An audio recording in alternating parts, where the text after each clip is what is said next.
Okay. So this is going to be a kind of a complex thing. The basics are that this is a stretched canvas. It was stretched a long time ago, and there was another painting on it, and it was part of a series of things that I didn't actually end up showing this one. It was like an unfinished aspect of that, or unfinished piece from that series, but it has it's sort of this gallery wrap thing, and I'm going to enter it into a competition. I don't have a frame for it. I didn't want to do a straight 16 by 20. I wanted a little larger painting, and anyway, so it goes. I just painted over this. So what I've been doing recently is painting the sides first, toned with a warm gray that I painstakingly mixed, and I leave in here. It's sealed up. It's lasted for quite a while. It's a gorgeous color, and it took me a while to mix this. It's exactly exactly what I want. I've seen people treat the edges with cool grays, and I'd almost rather see a purple, like a muted purple, which I actually have used on one. But this is a good darker neutral, warm gray, and it's just fine.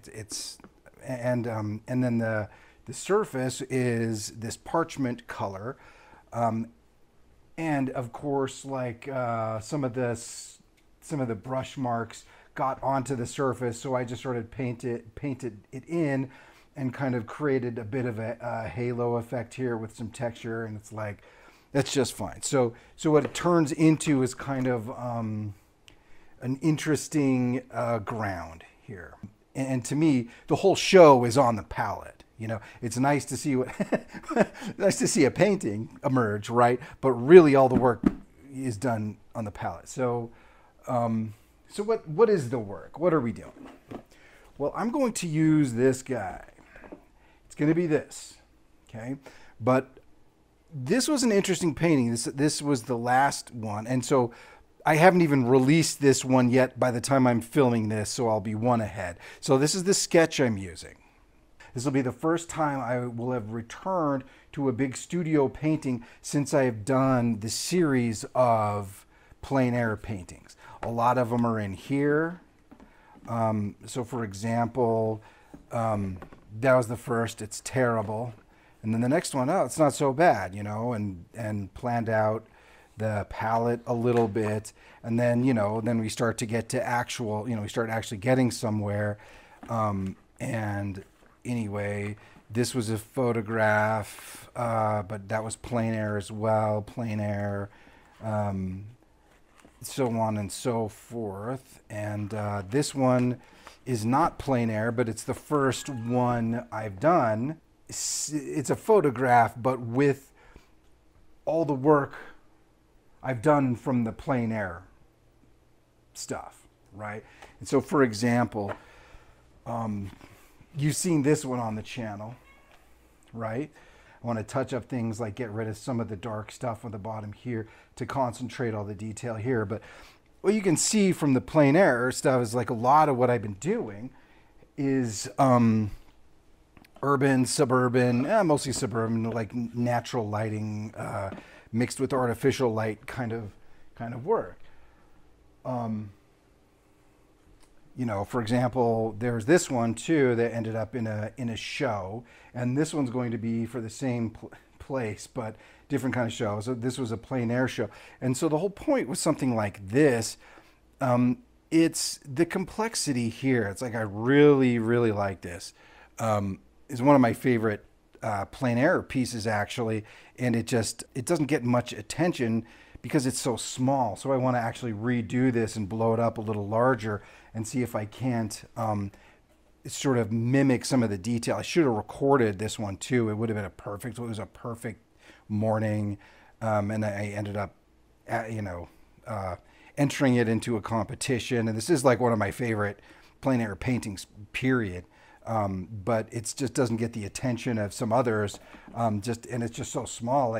But to me, these things are really about getting like tons of detail packed in a very painterly fashion, right? And you can kind of see some of that stuff here. And then with this study, you really see that coming out. And that's the kind of brushwork that really comes out here, okay? This is just like entire, like all in paint, right?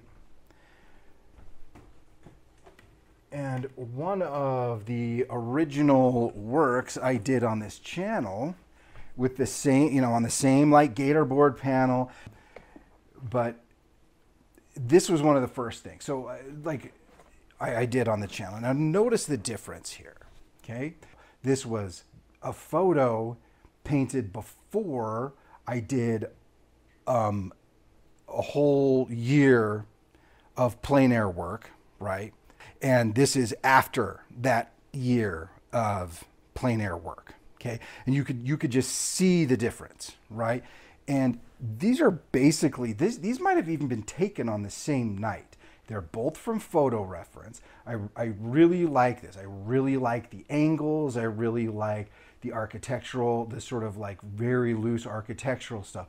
And what I'm looking at is the color intelligence, right? So basically what I've been doing on this channel is rediscovering painting. I'm a painter. I'm an artist. I worked professionally for years, and I kind of put it down for a while to go into the corporate world, you know, because of the sweet, sweet money in the corporate world, right? And when I say the money, it's more like steady money. It's like you raise a family, and so you go have the 9-to-5 job, and so the creative stuff ends up being focused on that, right? Being focused on that kind of thing. I did a ton of creative work still in the corporate world, but I also, you know, did software design, a lot of left brain stuff. So, you know, you've got to kind of like balance out the left brain and the right brain stuff. So this was one of my first things I did coming back into this. Now, I know this really well, right? This kind of subject matter. Like, I did work like this. I'll flash some other, like the dust bunnies. good show. But for example, like this is, I mean, it looks, I don't know what this looks like to you, a tight architectural drawing. I just don't know how this looks to people, but for me, this is extremely loose and tight at the same time. And that's the whole point. So there's something very painterly and very, you know, like I mean, these are brush pens and paint pens and stuff like that, but there's something very quick and gestural about this stuff when you really zoom in and look at it, right? This isn't, I'm not measuring anything, and you'll see that when I actually get to drawing on this canvas. But you can also see it in small parts here in this. So I know that very gestural, quick work, but I like gestural work with straight edges, stuff like that. But after, you know, a year of plein air painting and doing essentially similar kinds of subject matter, I feel like there's a lot more sort of color intelligence here that I've kind of just re-engaged what it means to mix color and to have a painting driven by paint, not a massive technique. Like this, there's a lot of nuance in color, but the nuance comes from glazing and so with certain types of layering, a few different types of spot colors, you can start building in variation with the glaze. It's a bit of a classical technique, and you mix it with a lot of, you know, some of the architectural drawing and rendering, which I love. But comparing that to something like this, look at how, I'll see if I can get this on the screen here. Look at how interesting this color, like I love this little spot right here, for example. It's this little sort of bastion within the painting, and it's all just color mixing. And then, you know, when you look at the rest of the work, you just see how much actual mixing there is. And even though it's a limited palette, it turns out to be a lot more, there's a lot more color intelligence even in that limited palette than there is in something like this. Even though, I mean, I compositionally, I really liked it. This composition ended up better than the painting I did based off this, even though the color complexity and the full-sized work here was just really on, and I got to really amp up a lot of the rendering stuff. I'm gonna do that here, but I can't wait to see the same types of techniques with, you know, the loose drawing. It's like loose, tight drawing, tight, you know. And then I want a lot of Impressionist or a lot of like really loose brushwork over it too. The idea is going to be really to build the composition correctly and edit out whatever I want from the photograph. And the idea here is to really focus on whatever this is. It's going to be very loose and painterly, but even though it's acrylic, I want to build up a beautiful surface so it looks very oil-like. So you're looking into the painting and into the surface. You know, it's not just a flat surface. You get depth with the technique, right? You can see how much detail is happening here, like all throughout this part. Now, this is really sparse. This is pretty sparse. This, I like the color going on here, all that, but it's not nearly as detailed. All the detail is coming where like the life is, right through here. Well, I kind of want that same thing to be happening here. And you can totally see it here, right? It's the same kind of thing. It's where all the detail is.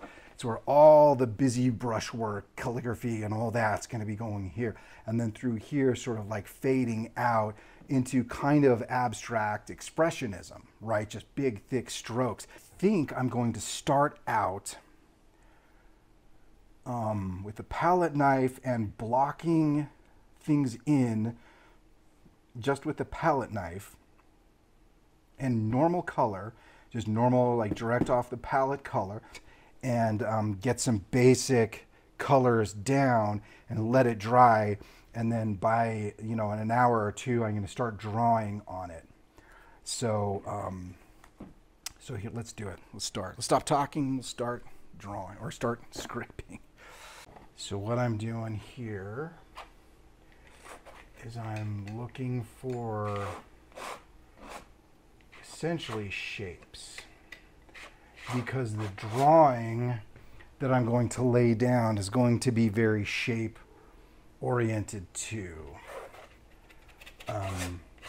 And a lot of the painterliness is going to be about modifying those shapes. And so I want definite like contrast between whatever's building interest with these shapes and whatever you know, shapes I decide to lay down with the brush. It's okay to go intense here for now, I think. In fact, that's kind of the goal. And the main thing I'm doing, I want it to dry fast, so I'm going to try to keep these shapes very thin. Every bit of this kind of thing is going to save me a lot of like thick painting coverage. So it's going to be sort of a de facto thick on thin, where the thin is actually going to be sort of this brush work, or sorry, this scraping work. And the important part here, I'm going to try to lay down a composition that makes sense. On this sketch, there's a lot of flimsy stuff behind this big bar of interest, right? And I looked at it, I'm like, you know, I think I would just rather lay down a much darker foundation for all this stuff than something mid-tone. And that's kind of what I want to do right now. It's almost a Payne's gray right through here. Dare I?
usually hate weird grains that emerge when you start mixing blues, you know?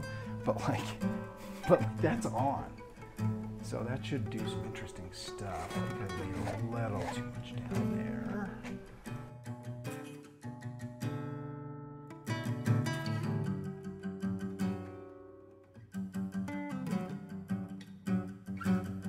Okay, this is way more than I thought I was going to lay down. And this is going to be super interesting. Super interesting. Especially...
And the whole point now is to try to build a little bit, because like that's not quite a composition yet, right?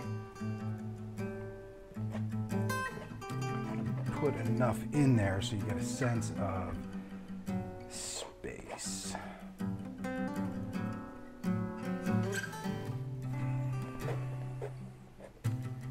Like I said, so we have some of that here. I want to make sure it shows up around. And sure enough, once I actually start looking for it, it's definitely there. This is way more intense than I would normally go into. Like I said, there's going to be a lot of drawing, a lot of impressionistic kind of stuff. This isn't, you can't even call this is totally contemporary in a way. I'm sure you'll get people calling it impressionist, but that's not really true. Okay, this is now, we're in Weirdsville. Is there anything else I can do? Yeah, there is.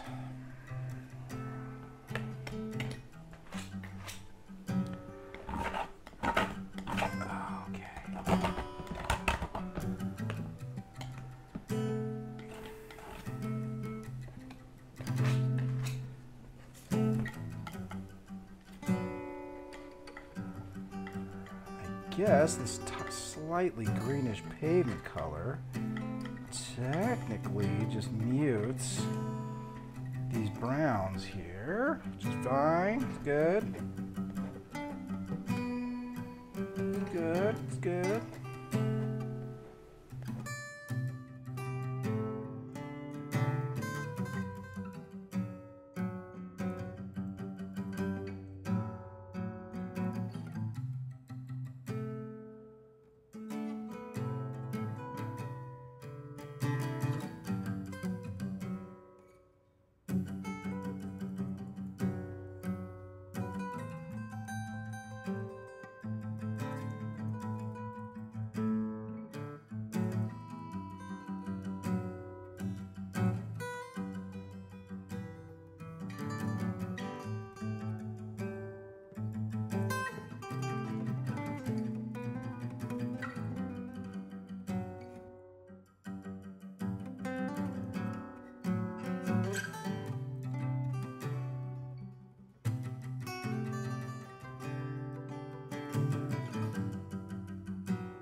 I have no idea what this is. Woo! What the hell is that? Nope, that's wild. That's wild. is certainly wild.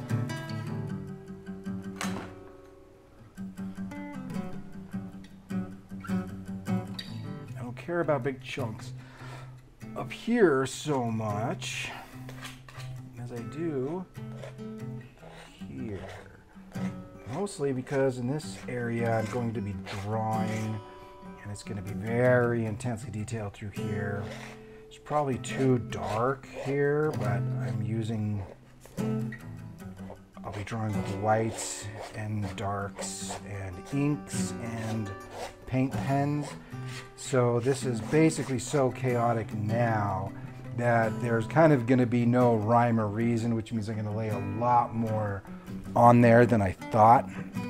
So I'll probably do one first layer with just pens and make it really dark and really lay out some stuff. So all the compositional correction is going to come over top of this. So if I put some impressions here, these are buildings with spotlights, for example.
So I've laid a horizon line here, So,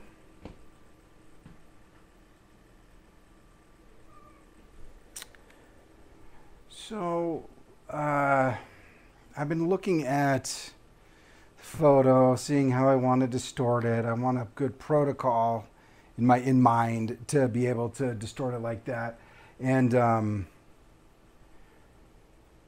have this thought that all the poles and everything's going to go this way, and it's going to straighten out and then go that way, right? So it'd be a kind of quasi fisheye, right? And I need a central structure, right, to be essentially the straight up and down one. And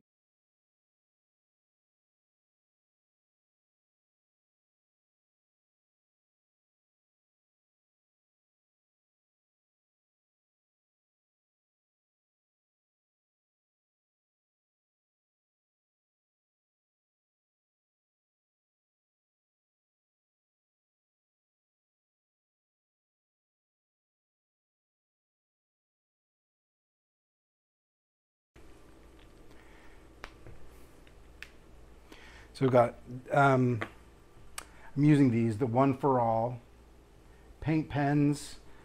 Here's about the whole set I'm going to use. Different sizes and things.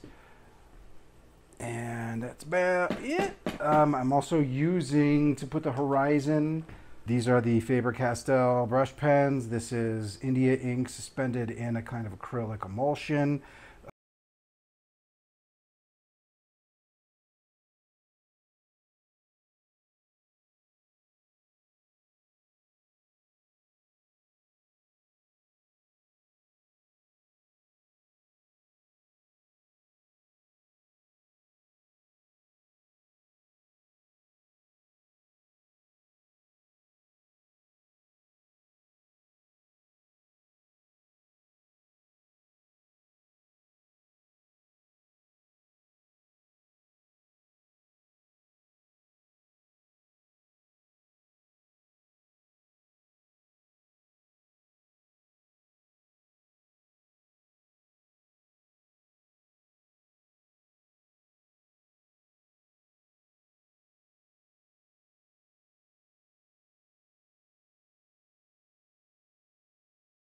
I don't honestly know how much detail I'm even going to be able to put in with the drawing. I might as well just go straight in with painting, but I'm going to see if I can't do something here.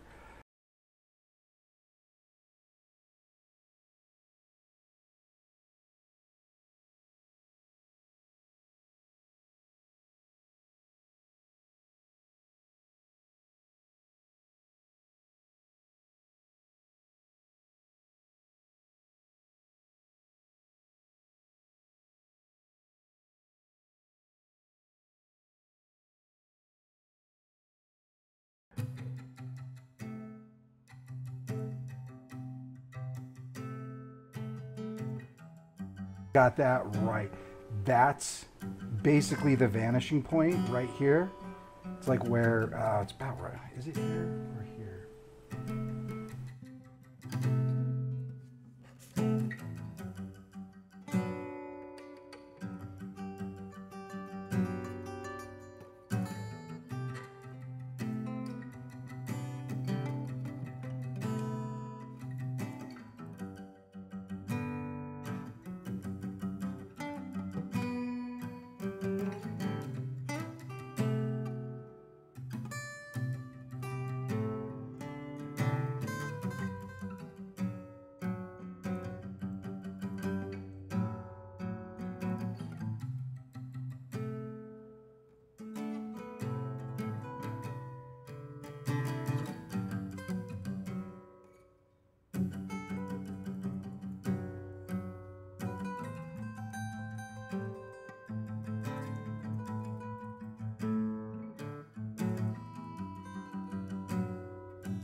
So if I follow this, this line goes about right here, and it needed to be about right here, but that was so close to the vanishing point, dude.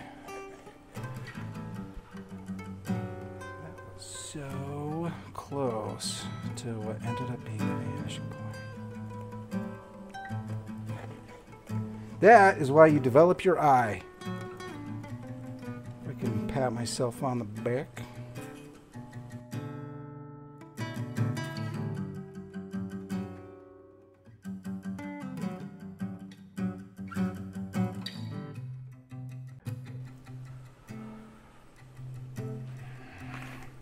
Yeah, this is the set of Faber-Castell pens. I just buy these like crazy when I had money. I would just buy tons of these, and they're just like sitting everywhere in all my kits.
One reason why I'm okay with doing this, one, is that I did want to make the top and bottom dark and fade it up to where you're really focusing on this area.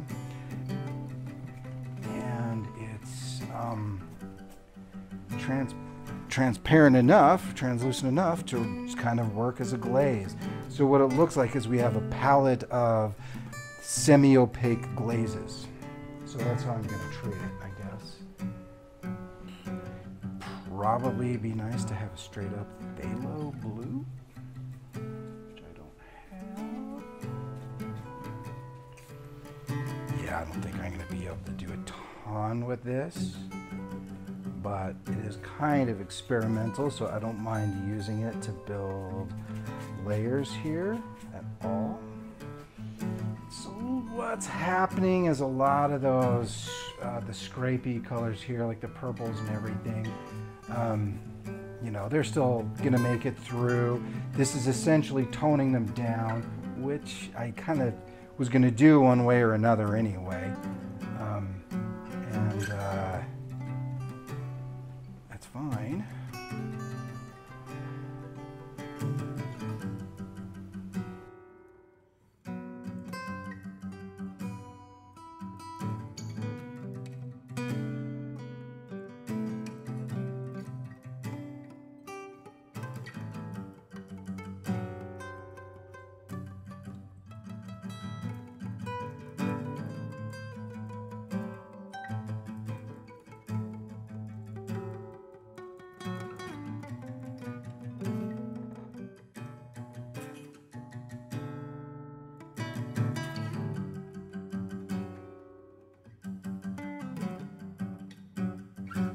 this is already less detail than,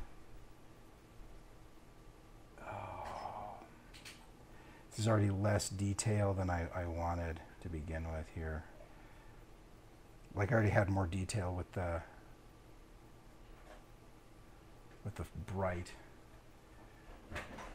So I think I'm gonna make the switch to normal brushes. This isn't really working for me.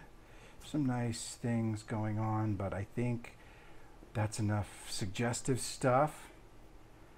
And I think it's time to really just hit this as an opaque painting. Yeah.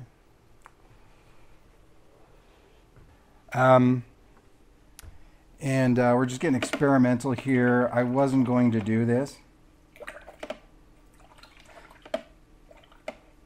I was not going to do this. And then I saw that I had this like big round, this big long bristled round. And now I want to play with it. So I'm going to play with it.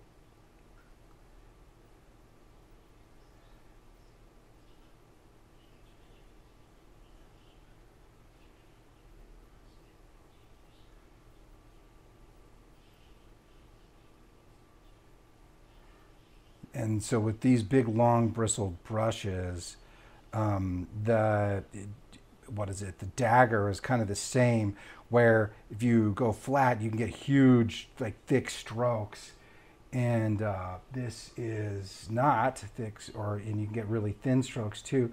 It's exactly what I didn't want to do. I didn't want to do use a round for it, and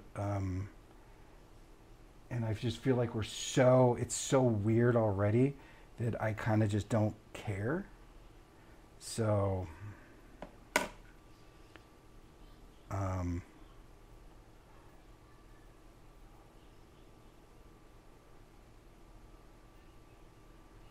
right, and I haven't done this in a while.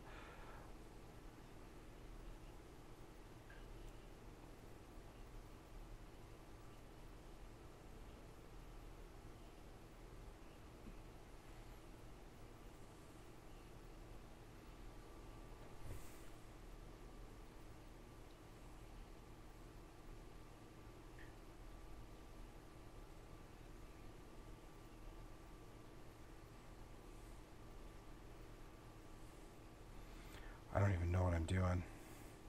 This is a really weird palette. Technically it's not quite the palette I've been using.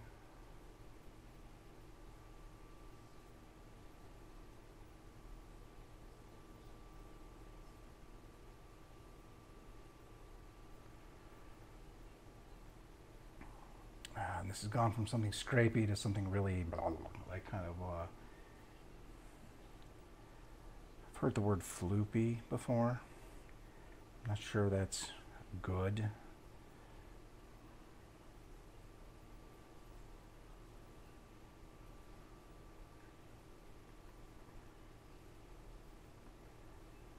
Yeah, I just don't think it's not doing it.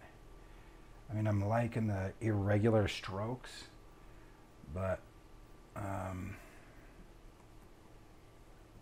trying to keep it.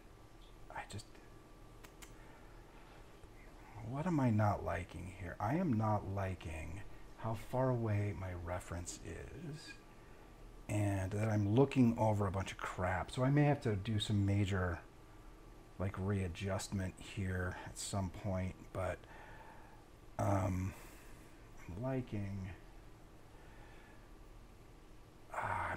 this big wet stuff going on here though. That's good.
Yeah, I may have to just, there's this saying in design, it's kill your babies, which is a horrible phrase. The idea is don't fall in love with anything you've done. And I just don't want to fall in love with any of the first layers because it was really just a kind of sketch. Whatever I laid down, this is almost black, so I'm not liking it. So all of this needs major color readjustment. Everything needs to be really heavily painted upon. That's why I didn't really care about pushing all this back, because that's closer to the value I want, but not the color. And it's just not doing what I want. And of course, the one way to get it to do what you want is to go back to just regular painting, which is fine, which is what it should be anyway.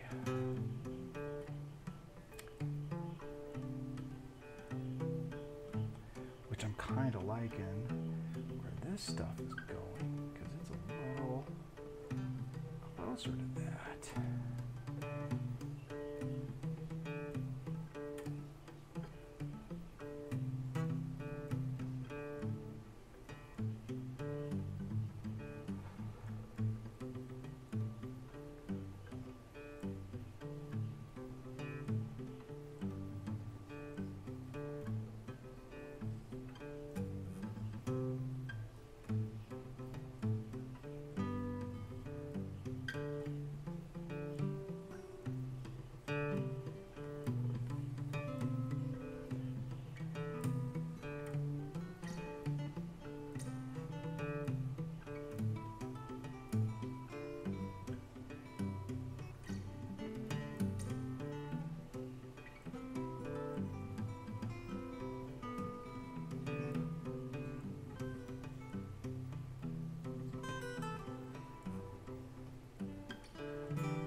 Yeah. That's weird. It's interesting.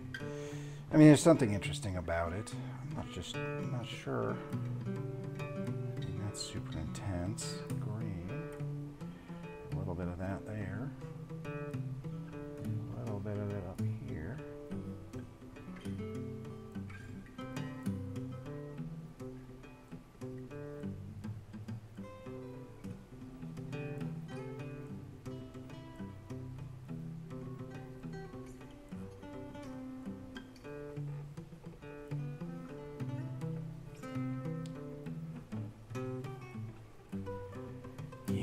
I think you just need really, it's almost like brush drawing throughout here. And I kind of like this for doing that, this stuff.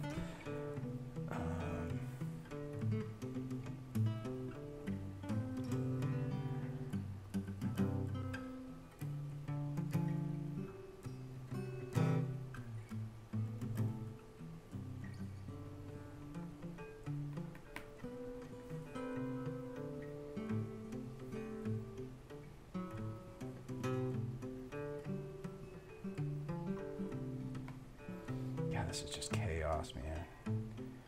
I'm just screwing around right now. This is just chaos.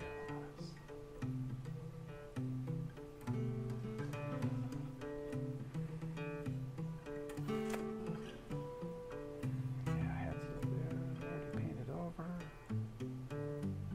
Yeah. Yeah.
All right, I am showing this long bristled, weird old brush.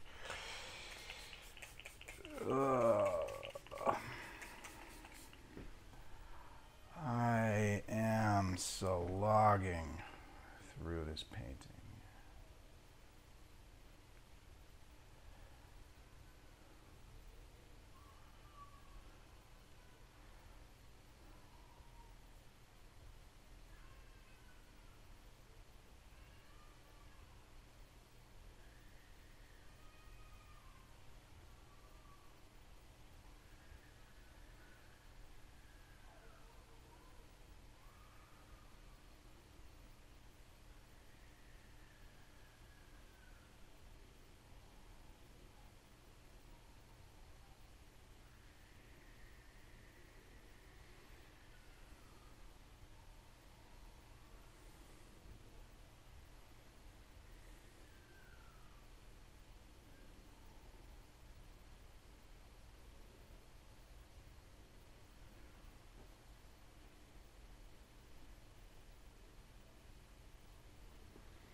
Painting. I don't even know what I'm painting.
Great. So I've been talking for 10 minutes and none of it came on. Okay. So let's see if I can remember everything I was saying. There's a lot of things that look like mistakes, like this big blob here. Technically, I didn't mean to put a giant blob there. Nuance, happy act, you know, like pick it, like that's fine. We'll use that just fine. But what you can see here in general is all these really bright whites here. So now it kind of we got the like lightest white can go on the canvas, but it's flat. So you have this white sitting on, it's essentially flat. I mean, there's a lot of busyness, a lot of movement, and it's almost like working over it in layers and starting to build up so many layers that it starts to look interesting. And the whole point was to get this belt, this kind of like bejeweled belt here with like really nice dynamic lines. And you know, we're gonna have a couple of, like, there's probably some highlights I should put here. I should probably put an intense but low value purple back in here. Like, if you remember, in the beginning there was a lot of just scraping, a lot of really interesting texture, and within 2 layers I had already started covering it up. But it's also all still here. Like, all of that is still poking through, except for a few places in here where I ended up wanting less stuff going on, so I put in some of these like really deep solid blues. And wait until you see what happens when I lay down the layer. So what am I going to do? Well, I'm going to put some impasto glazes on. So if you've watched my some of my older videos with like studio paintings, you saw impasto glazing, and then also some semi-opaque glazing too. Okay, so with this semi-opaque, you can use really high intensity stuff, but with a little white, and start putting in really thick, almost halo effects in. So I want to start putting halo effects in first, or sort of halo effects around big areas here, like this is just barely blocked in for how intense that light's going to be in the end. But watch what happens when I put a really intense pigment in there with some semi-opacity with a halo effect that kind of fades out. And that's going to happen here. So like your huge spot colors, your high intensity spots are actually going to be yellows here. And it's actually going to be slightly green over here.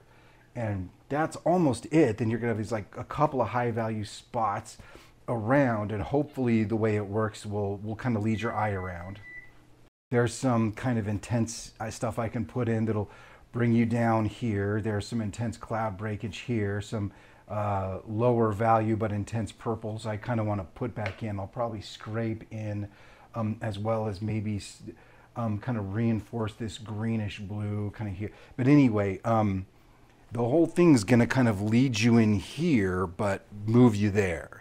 And then you're gonna like follow it and then go back out with all, you know, everything else, and then it's gonna draw you down. So you have like all this sort of like thrusting here of the of the shapes, right? So of course they all point to a kind of nexus somewhere really, you know, really high. This is actually vertical, and this is perfect horizontal. So technically this is right here is your bullseye, and then of course right here is going to be a really intense color, and then right here is going to be some really intense reflection, and right here is a really intense sort of cloud hole. It's going to like be, the sky hole is going to be peeking through the clouds here. So it's going to be this kind of like shape moving here, but it's also moving up. So hopefully you're going to start to get caught in things and then pushed down and then moved here and then out and then you know, and so there's going to be just a lot of that kind of, a lot of places for your eye to go.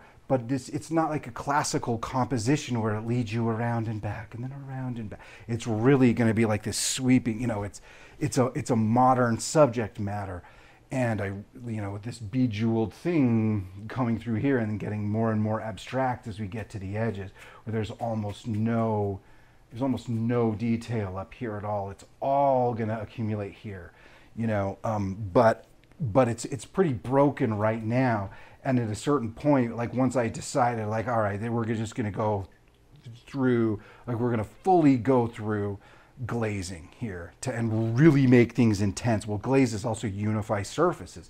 So as soon as I decided that, it's like, well, I can throw down these just black pen marks, right? All that does is just tether everything to the ground. Like once it's unified, it becomes a value, right? A tonal value or something, rather than just like a mark floating on top. Just like this and this, all of these white spots are going to become tonal values as well, not just flat white. But either way, your highest contrast is right through here. And a lot of the work I did with the drawing and the straight edge, the drawing didn't add a lot, but except for the energy, right? Except for making sure that everything moved properly, like all these horizontals moved in a way that swept naturally with your eye, instead of having one thing somewhere that was just like sticking out in the wrong direction, right? So, so that's pretty much it. And you're going to get the feeling of, you know, being at eye level, looking at this, and your focal point's definitely going to be here, but you're going to have like a secondary focal point and a spot, and then a spot, and then a little. And so there's a lot of places for your eye to go, but then you're going to have this like overriding energy that's like pushing up, that kind of makes you feel like you're sinking to the ground and staring up at something.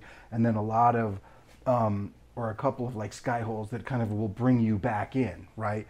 And of course, like you have some implied energy, or perspective lines on the pavement here, which will really kind of bring you back to the focal point too. Technically, the vanishing point is technically right here, okay? Perfectly right there. And then, but this is your perfect vertical. So the focal point isn't on the perfect vertical, but it has to be on the horizontal, right? So this is slightly off, just slightly, okay? And everything's pointing to this, and it's close to here. Like right here should be your perfect bullseye. Like that's a 90-degree angle right there, right? But you don't see it, but it's there. And so that's kind of like where you organize everything around. But the spot, your spot is a little off kilter, and your spot light is kind of where a lot of the vanishing points are. But there's only here the vanishing point is emphasized, and a couple of places here where it's emphasized. And like once you're out here, there's no more vanishing point. And these don't go to the vanishing point, right? There's a false fisheye effect, right? Which actually does happen. Like if you were to fully map this out, you'd have a giant vanishing point, or a vanishing point way off in the distance there and way below you, right? So you'd have like a fisheye. It's not a 3-point, so it's technically 4-point perspective is what a fisheye is. And instead of straight lines, you have curved line. You know, that's what it would be. But you average it out. Like I don't want to put curves in here, right? I don't want this to be. I mean, I could have done that, and I actually considered doing that, but it's just a little.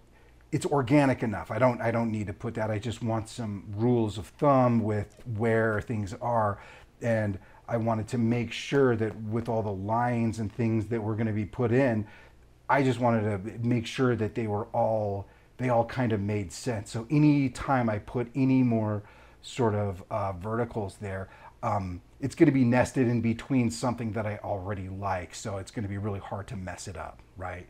And so that's good. Maybe this guy should be a little more like that, but you know, like maybe, I don't know, but it's going to be general enough. And then all these colors that are kind of wonky now, but only kind of, like not as much as you think, they're going to be a little more unified with little halos around everything where I want to put spot colors. And in the end, it's going to be way more kaleidoscopic right along the horizon here, just barely above horizon, you know.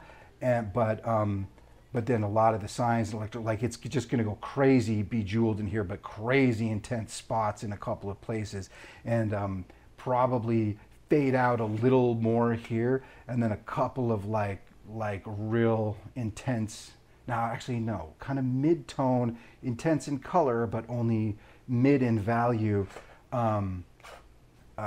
like sky holes and intense colors around here. These are going to get pretty high in value, but I may even downplay these more. We'll see, because they'll be unified. I mean, this whole thing's going to be covered. Actually, the only thing I like is the intensity right here.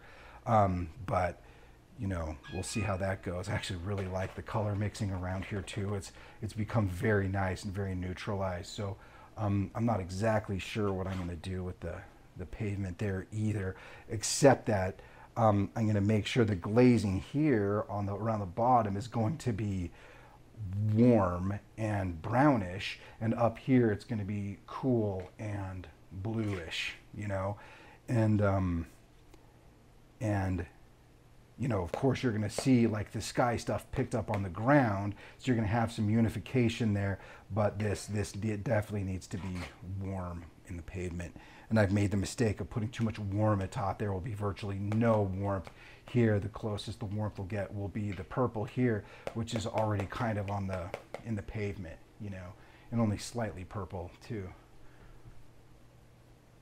But of course the most intense color is all going to come from the electric light in this sort of like belt running through here. So we'll see how it goes, and we'll start on mixing the glazes here real soon.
really neutralizing it, but I want it semi-opaque.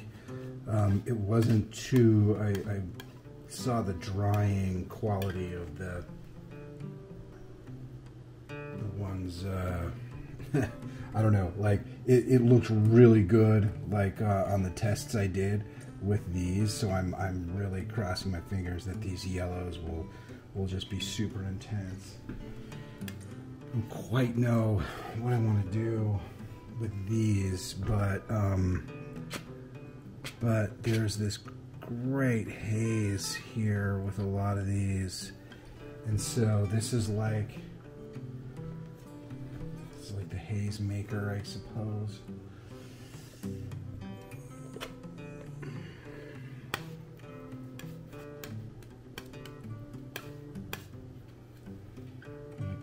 Lighter yellow, some of that haze. Gosh, I should go some purple too.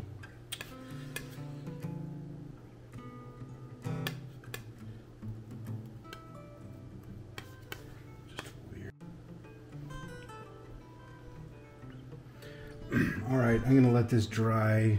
There might be another layer over top of it, how it dries with this. May be transparent, there may be gaps. I have to kind of see what it does. I used a lot of semi-opaque stuff here, and it's really gonna, we will see. Could have just destroyed the whole thing.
Okay, I have put a coat, apparently not perfect coat, of gloss over this because yet again this Utrecht gloss medium dried matte. Like I can't even believe, like I can't even believe it. And this is like the second tub of it I've gotten. I replaced the last tub that wasn't right. I don't even know. I mean, am I using the wrong one? Is there... And then the cheap Artist Loft stuff is gloss. I'm going to have to use that because what happens is the matte stuff doesn't build up the thickness and just doesn't have quite the transparency. But on the plus side, it actually created some translucency here. So a lot of those almost, you know, like sort of like quasi-transparent, translucent colors worked out fairly well. I always kind of bite my nails a little bit when I lay that stuff down. I would have liked more of an effect around some of these lights. I'm probably going to do it again now that I realize, or that my color was nice. I'm probably going to go a little violet with it in these. And I'm really liking, God, that ended up really well. I don't know if we're like at this point where, you know, the next pass it could just light up. I mean, this is all, it kind of, after seeing how flat everything dried, I was kind of bummed out. So maybe it's just a residual from that. And when I laid gloss over the top of it, just to see, I needed to see what it was like glossy. It lit up again, which is great. So I think a lot of the flatness was just that the Utrecht gloss medium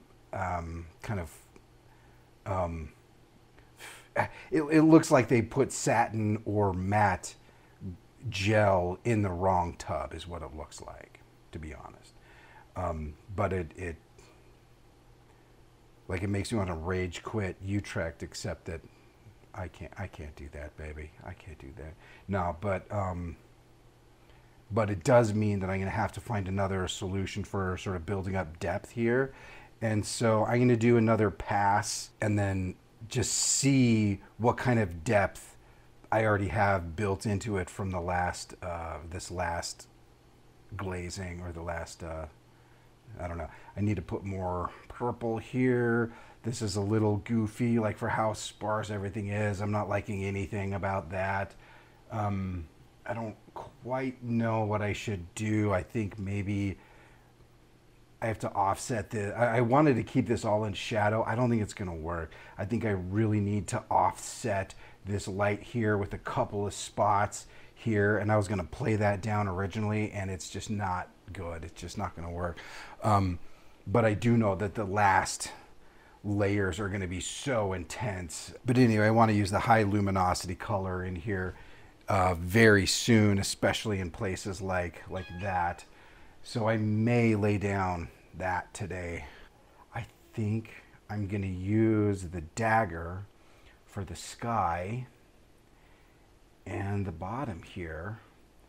And I'll keep these, I think I'm going to keep it with the round rigging brushes and squares. And I hope that like this radical change in texture from like organic stuff, and like this is it's paper, so this is like reflection stuff, so it's organic, and then clouds are organic, and then all this I'm going to keep with square brushes. Let's try that. That sounds good, doesn't it?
Yeah, so what I mixed in the sketch was closer to the ochre and a little bit of the phthalo and ochre.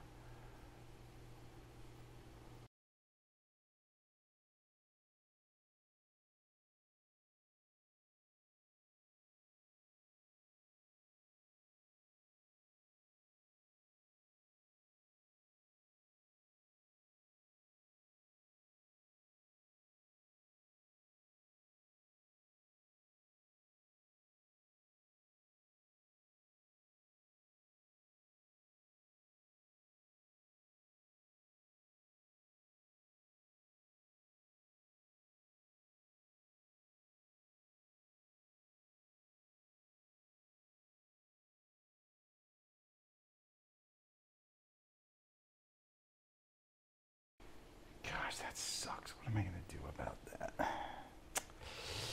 It's closer to the right color though, so that's good. There's going to be a lot of other layers on top of it. These look like not good right now, but you're going to see that we want these little hints of that, like high key or I shouldn't start just high chroma purple coming through there. And so a lot of this is just trying to set up for later, whereas this stuff is a little more alla prima. So there may be one or two other strokes over top of those, but a lot of that doesn't really need anything. There's stuff here.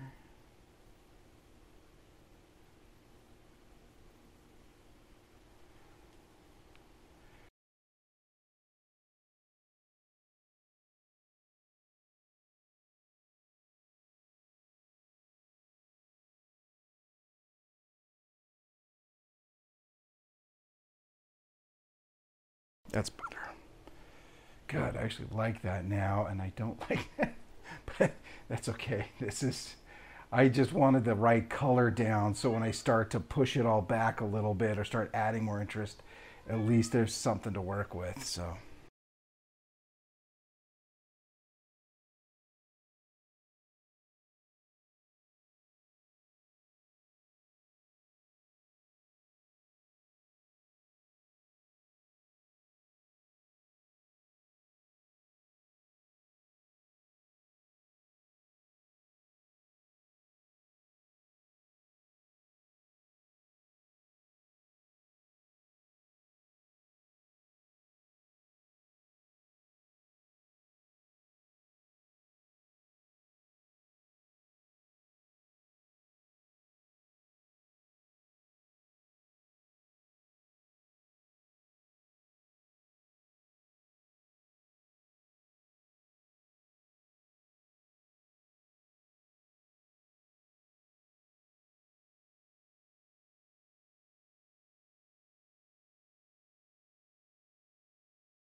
All right, so hopefully that was a good pan through.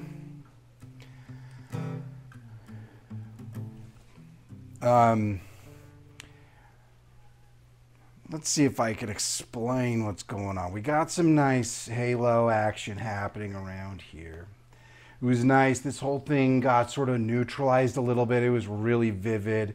You saw I put a lot of stuff in here, and I kind of need this whole section to be darker than here anyway.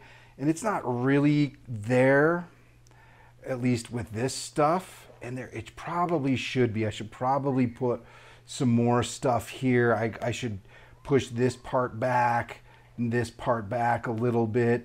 I also need to bring that out. These horizontal lines were made with the paint pen, and they were really strong horizontal lines to balance this out, because technically, like, these go back a little bit, and it made this whole composition sort of lift up like that, or it actually looked more like that. And now with that strong line, it sort of anchored this. So I want to emphasize those again. They got pushed back a little bit. I like the red spot here, but it's a little much. It's good. The translucency worked well. I don't know if you can see it so well, but it's pretty subtle unless you kind of realize that it's not that subtle. It actually, like, really, it really worked. I'm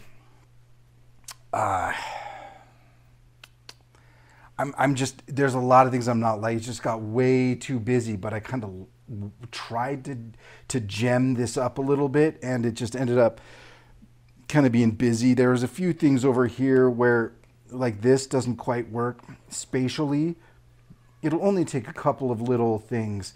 So hopefully I pushed everything back enough to where a couple of spots will really stand out. And so we're going to drop in all the big spots today to just make sure everything works. And hopefully it all got pushed back enough to where this will look more like a halo. If I put one nice fleck in here at the right angle, everything will just sort of halo out. That's what I'm hoping for these. I would like more bluish in here, but nah, we'll have to do that with the color in the end. So anyway, so the perspective here has to work. So there's just a couple of little things to tidy up here, a couple of things to tidy up here. I'm really gonna push the glow of each of these, of like the head things, and so there was kind of like gunky before. There's like a lot of color mixing and stuff like that, which it was just fine with me, because I knew in this final layer, it's basically going to be like white, like really thick white. And so everything underneath is going to turn into kind of an ambiance. So that was intentional. I don't know how much of these to push yet at the bottom, mostly because of the balance in the picture. So this is gonna end up being really bright too. I had to add this larger one in here to kind of balance out the composition. So I don't know. So basically what I'm looking to do right now is I want to put in mid-tones to kind of dampen some of the complexity in these places, so I don't have to put another coat of glaze. This is way more glaze heavy than I thought it was going to be, which you know, you've got to like really lean into once you start. So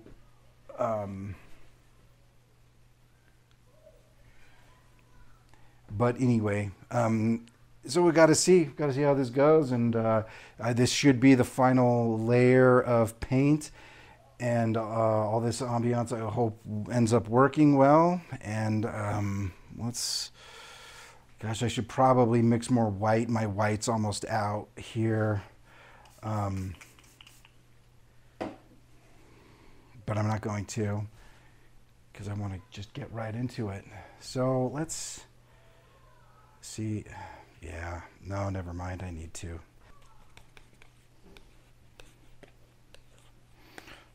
Probably could have used a little more.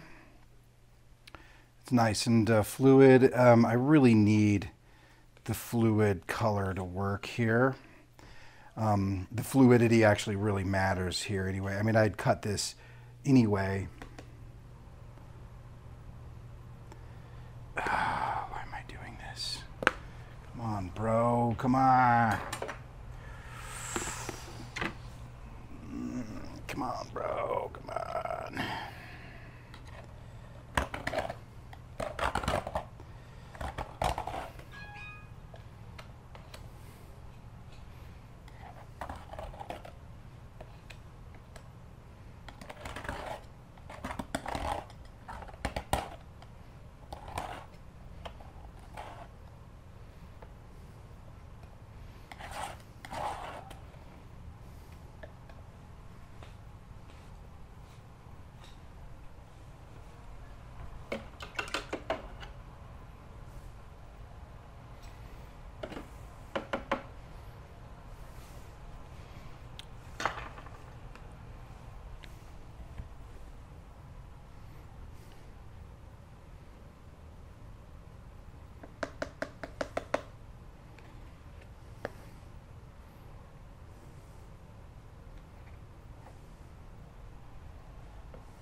All right, let's start that over again, huh?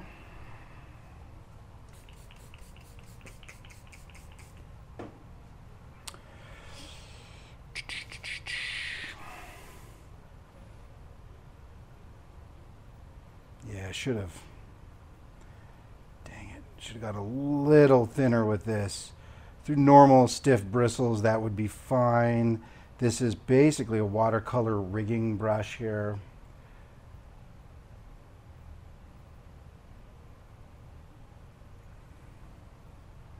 I'm gonna go all Kincaid on it.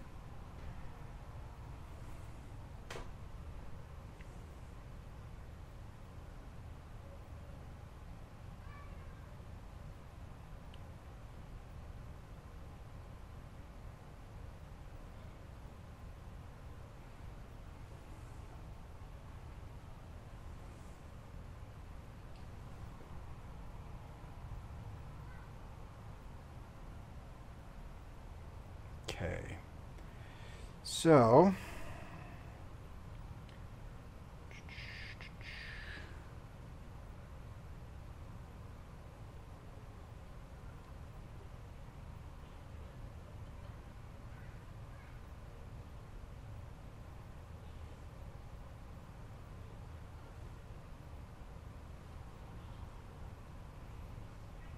this is actually not quite right.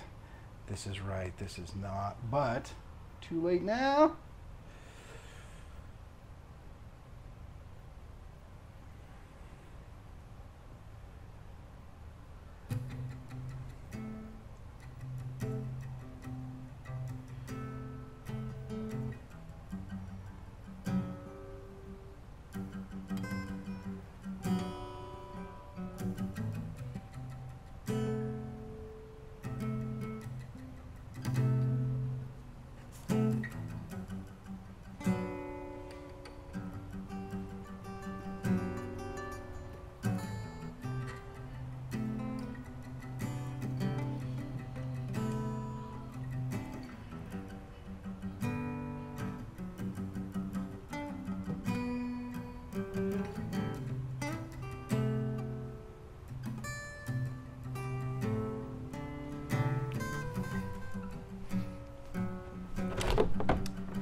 Keep it down, I'm recording.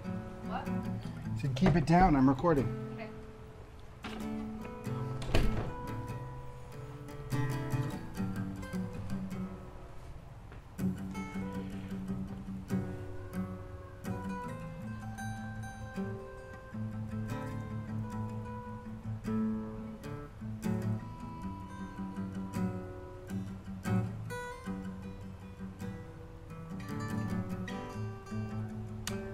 mistake.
Oh.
Less obnoxious.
that out a little bit.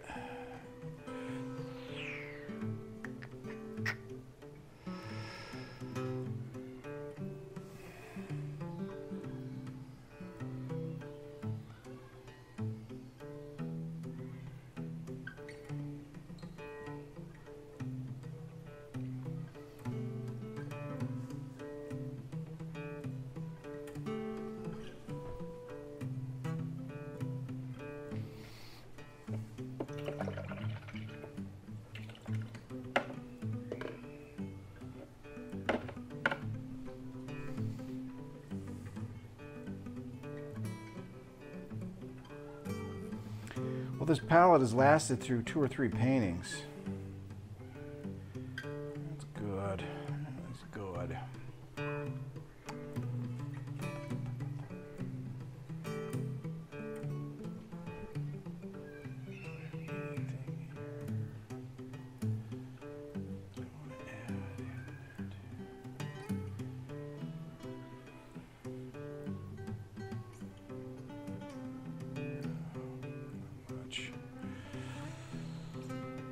Here, I talked about this area at the very beginning when I talked about the sketch. And so to compare, here it is. Nice and without glare there, without too much glare. Wow, what a trial this painting was. I didn't mean for it. I started this painting out on a whim. I was kind of scanning through my photos, you know, and that's when I did the sketch. And I was just clipping out certain areas of photos. And I liked this one. And I kind of had the bug to do a quick sketch. And I had all these fluid acrylics that I had mixed. And as it was like, let's just pull out the, and I say fluid, they ended up not being fluid at all. I didn't like how they handled it all, but you know, I got a sketch out of it. It was real nice. And it just spawned this whole thing. Boy, look at all that. Anyway, I expected it to be way more abstract somehow, like way, I don't know what I expected, but what ended up happening after the sketch when I started this is rather than just like a quick impressionist, very brushy painting, I kind of fell back into a mixture of techniques, right? So I did some of the techniques I was talking about in the beginning, which were the sort of like loosey-goosey plein air stuff, but then I went back into some of the old techniques, this sort of illustration draftsman type techniques as well, along with, you know, which, you know, can yield some great paintings. I mean, I like putting paintings in galleries with those techniques, like that's fine. So anyway, this just ended up being like a smattering of techniques, and then it was actually a trial for this final coat, like how thick and glossy and beautiful it is, but it was rough getting it there. I won't even tell you how or what happened, but I like the end result. It's great, and after 1,000 coats, it's perfect. And we're gonna put this in a show soon, and hopefully you can see all the brushwork. Hopefully this is a good light for all of it too. A lot of times when you look at the final brushwork, when you look at the painting as I'm painting, the light can really fluctuate depending on what time of day it is. And so right now I just have a million lights on this thing to hopefully get some kind of true color. And man, look at that. Do you squint when you look at that? That's what I want. That's my goal for paintings. It's like I want, when you look at the painted light, to have a knee-jerk reaction of squinting. Anyway, I'm not going to tell you what I would change or what I will change or what's going on. I'm just going to throw this into that show and see what happens. And boy, this was, I don't know, it just ended up being so much longer than I thought it was going to be, just the editing and everything with this. And I really appreciate you watching, and there you go.